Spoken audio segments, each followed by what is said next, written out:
কয়া যায় আমার কবিতা হইল, আমার কবিতা ওই দেখা যায় তাল গাছ হবে না, আমার কবিতা হবে ওই দেখা যায় কবরস্থান, ওই আমাদের ঘর, ওইখানেতে থাকতে হবে সারা জীবন ভর।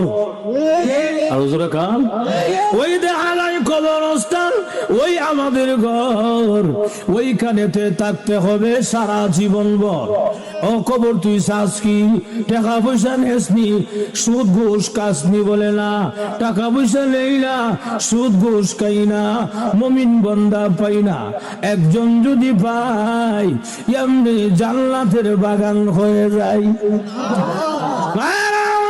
এজন্য আল্লাহর রাসূল হাদিস শরীফে বলেন, আল কবর রাউযাতুম মিন রিয়াযিল জান্নাহ আও হুফরাতুম মিন হুফারিল নার। কবরটা কারোর জন্য জাহান্নামের গাড়া হবে, আবার কারোর জন্য জান্নাতের বাগান হবে। আল্লাহর রাসূল বলেন, ঈমান আমল যদি খারাপ হয়, বেনামাজি হয়, তাহলে কবরের মধ্যে বিষাক্ত সাপ দেওয়া হবে 99টা, এক এক ধরনের শাস্তি আরম্ভ হয়ে যাবে। আল্লাহ যদি প্রকান্তরে ঈমান আমল ভালো হয়, 5 ওয়াক্তের নামাজি হয়, এই লোকটাকে কবরের মধ্যে রাখতে দেরি হবে।